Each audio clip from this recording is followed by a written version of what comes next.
ومن جاهد فإنما يجاهد لنفسه إن الله لغني عن العالمين. Pertanyaan dari Ibu Wiwi yang ada di Maros ini menanyakan, Pak Ustadz, apakah ziarah kubur sebelum berpuasa itu bagian dari amalan yang dibenarkan oleh ajaran Islam khususnya di Syaban?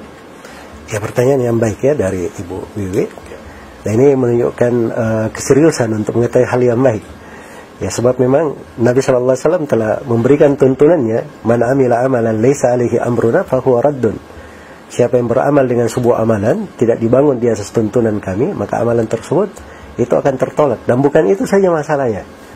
Orang yang bikin perkara baru dia sandarkan kepada Nabi, padahal itu bukan tuntunan Nabi. Itu Nabi telah tegaskan dalam hadits Ali bin Abi Thalib riwayat Bukhari dan Muslim. Rasulullah bersabda, wa man awa muhdatsan fa alaihi la'natullahi wal malaikati wan nasi ajmain. Dan barang siapa yang menganut sebuah perkara baru, maka dia akan mendapat laknat dari Allah, dari malaikat dan dari seluruh manusia. Ya, ini bukan masalah sepele karena agama ini sudah disempurnakan. Kita baca ayatnya di surah Al-Maidah ayat 3, al-yawma akmaltu lakum dinakum. Hari ini telah kusempurnakan agama kalian untuk kalian. Wa atmamtu alaikum ni'mati, telah kucukupkan nikmatku atas kalian. Ketika kita melakukan ibadah, tanya apa dalilnya? Oh, ini nggak ada dalilnya, tapi bagus saja. Loh, kan sudah disempurnakan agama, sudah dicukupkan nikmat. Artinya semuanya sudah diajarkan. Nah, karena itu hati-hati. Dibangun di atas inilah Imam Malik berkata, siapa yang menyangka ada hal yang baik dalam agama, padahal Nabi tidak mengajarkan, itu artinya dia menyangka Nabi Muhammad berkhianat menyampaikan agama. Nah, itu penegasan dari Imam Malik rahimahullah. Jadi pertanyaan Ibu Wiwi sangat di tempatnya sekali. Harus dibedakan dulu ziarah kubur dalam makna suatu ibadah dan ketaatan, kemudian ziarah kubur diikat dengan tempat dan waktu. Kalau ziarah kubur sebagai suatu ketaatan, itu memang dianjurkan berziarah ke kuburan untuk laki-laki, bukan untuk perempuan. Untuk laki-laki, Nabi SAW bersabda dalam hadits Buraidah riwayat Muslim, kuntu nahitukum an ziyaratil kubur fazuruha fa innaha tudzakirukumul akhirah.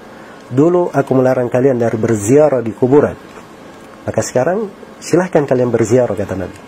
Karena ziarah ke kuburan itu mengingatkan kalian kepada akhirat. Ini niat pertama, seorang ziarah ke kuburan, untuk mengingat akhirat. Dan yang kedua, ziarah ke kuburan itu boleh dilakukan oleh seorang hamba untuk mengingat akhirat, juga untuk mendoakan saudara-saudaranya yang dikubur di situ. Karena itu kita kalau mau masuk ke kuburan, apa doa yang kita baca?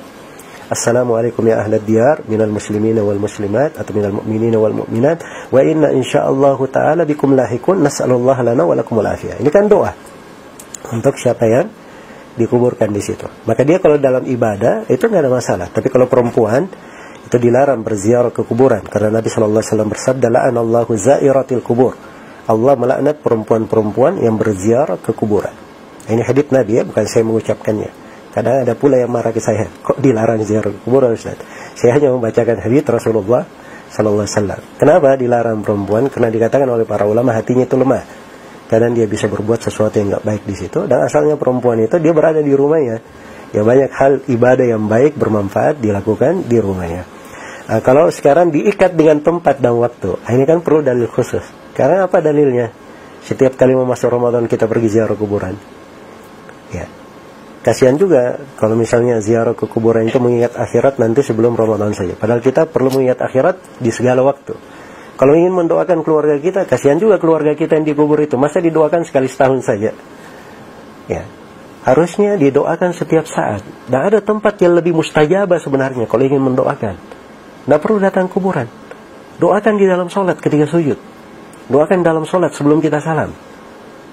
Ya, atau seorang misalnya melakukan sholat malam di sepertiga malam terakhir. Nah, itu Allah turun ke langit dunia. Siapa yang berdoa dikabulkan doanya.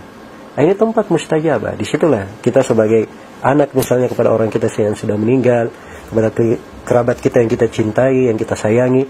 Kesayangan kita itu harus dibangun di atas tuntunan dengan jalurnya. Karena kalau tidak jalurnya ya akan masalah juga ya. Perahu itu kan tidak bisa berjalan di daratan. Karena itu kata seorang penyair bijaksana, tarjun najata wa lam tasluk masalikaha innas safinata la tajri 'ala al-yabasi. Engkau menghendaki keselamatan tapi engkau tidak menempuh jalan-jalannya.